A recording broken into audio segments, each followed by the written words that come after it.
Notre pause café, après avoir parlé des tickets restaurants, ce sont des sujets qui en apparence paraissent anodins mais qui sont importants. Fanny, alors là on parle d'un sujet qui, alors lui, n'est pas sans importance, qui n'est pas anodin. Vous avez décidé de mettre les pieds dans le plat, ne sais pas, sur cette fameuse écriture inclusive en utilisant une jolie phrase, cacher ce point que je ne saurais voir. C'est ça ? C'est exactement ça. Cacher ce sein que je ne saurais voir, évidemment. Un sujet très épineux aujourd'hui qui déchaîne véritablement les passions, l'écriture inclusive. Alors il faut savoir que le 23 février dernier, des députés LREM et LR ont déposé une proposition de loi pour interdire l'usage de l'écriture inclusive pour les personnes morales en charge de missions de service public. Ce texte entend, je cite, notamment alimenter le débat, sensibiliser et inciter les ministères à prendre des circulaires l'interdisant. L'écriture inclusive, très présente dans le débat public, et pas seulement depuis hier, ça fait de nombreuses années, mais beaucoup de linguistes estiment qu'elle est en réalité méconnue. C'est vrai que l'on ramène souvent l'écriture inclusive au point médian. On en parlait, ce fameux point que l'on cache peut-être, qu'on devrait cacher. Qu'on souhaite cacher. Ce fameux point médian qui cristallise les tensions, c'est lui. Et pourtant, ce mode d'écriture est en réalité beaucoup plus riche. Et certains de ces procédés, en fait, on les a déjà intégrés. Et on en fait sans le savoir. Sans rendre compte vraiment. C'est quoi exactement cette fameuse écriture inclusive ? Vous nous dites c'est nouveau, mais en même temps c'est ancien. Effectivement. Alors l'écriture inclusive rassemble plusieurs pratiques dont l'objectif est de gommer dans le langage ce qui pourrait s'apparenter à une discrimination sexiste ou genrée. L'idée est donc de respecter l'égalité des sexes dès lors que l'on s'exprime à l'oral ou que l'on rédige un texte. Alors attention, prenez des notes, vous allez avoir un petit cours de grammaire. En la matière, donc écriture inclusive. L'institutrice Fanny Griesmer. Alors, attention, je prends les copies à la fin. Quels sont les différents outils pour inclure davantage le féminin ? Parce que l'idée quand même, c'est qu'on a le sentiment qu'on veut donner un sexe à un mot, en fait. C'est un peu ça. C'est représenter, en fait. Représenter tous les genres dès lors que l'on écrit débat, et que l'on s'exprime à l'oral. Ça commence par la féminisation des noms de métiers, ou plutôt reféminisation.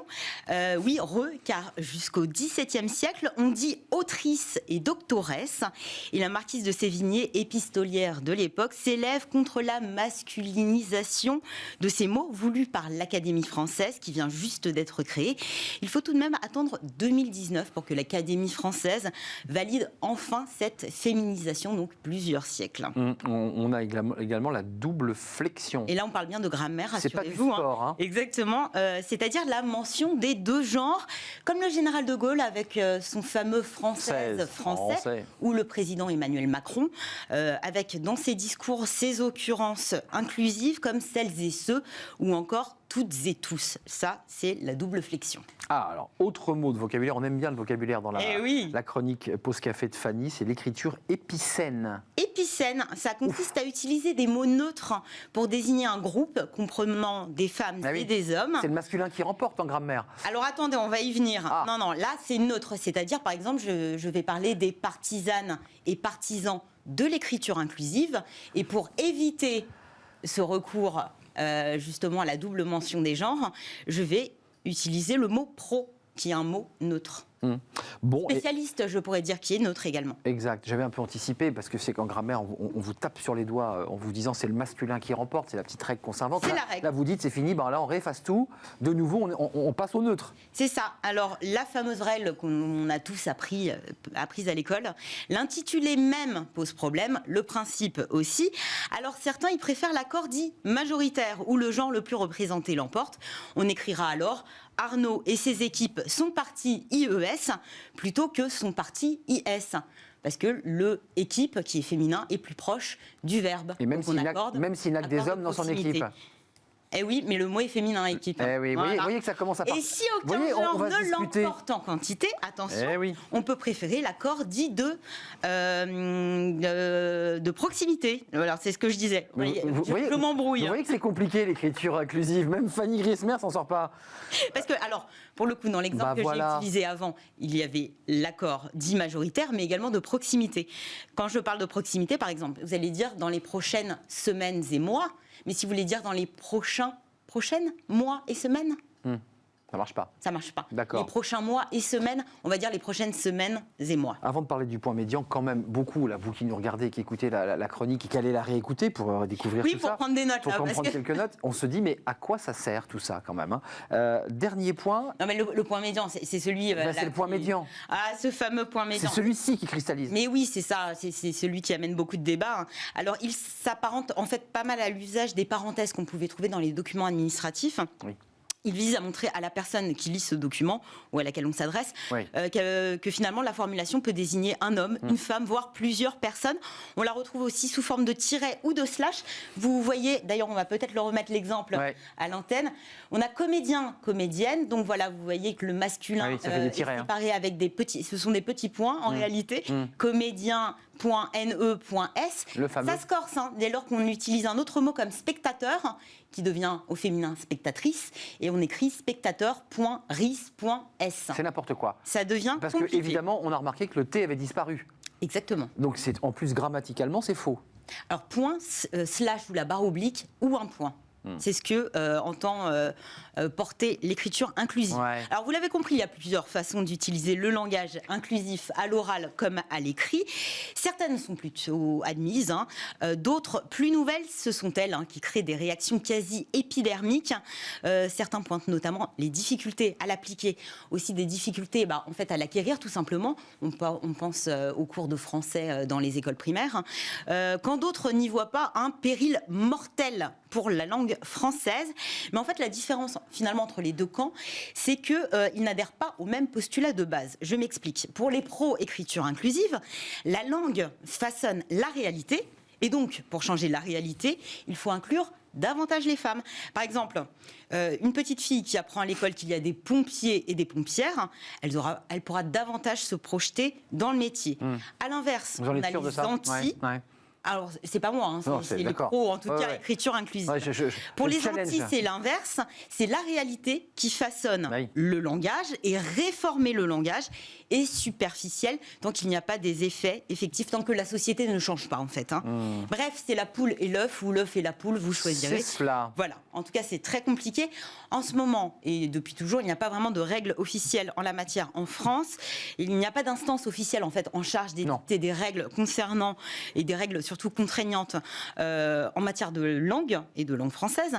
Traditionnellement, c'est vrai qu'on attribue ce rôle à l'Académie française, dont les statuts prévoient qu'elle doit, je cite, attention, donner des règles certaines à notre langue, à la rendre pure, éloquente et capable de traiter les arts et les sciences. En 2019, je vous le disais, un premier pas vers l'écriture inclusive avec une autorisation, une validation de la féminisation des fonctions et des professions. En revanche, sur le reste, l'Académie française s'est montrée très réticente dans une mise en garde adoptée, qui plus est, à l'unanimité. Au niveau de l'État, pas grand-chose non plus. En novembre 2017, Édouard Philippe, qui est alors Premier ministre, impose le masculin comme forme neutre et interdit par une circulaire le point médian dans les textes officiels. Le fameux. Par la même occasion, il donne consigne aux membres du gouvernement de le bannir purement et simplement, notamment pour des raisons d'intelligibilité et de clarté de la norme. Ce sont ces mots. Et dans les entreprises ? Au sein des entreprises, là, pas de réglementation contraignante. Il appartient à chacun d'utiliser l'écriture inclusive ou non. En 2017, le sujet divise déjà. Le ministère du Travail recommande dans un guide à destination des PME et TPE d'employer l'écriture inclusive afin de lutter contre les discriminations et les inégalités entre les hommes et les femmes, ou les femmes et les hommes.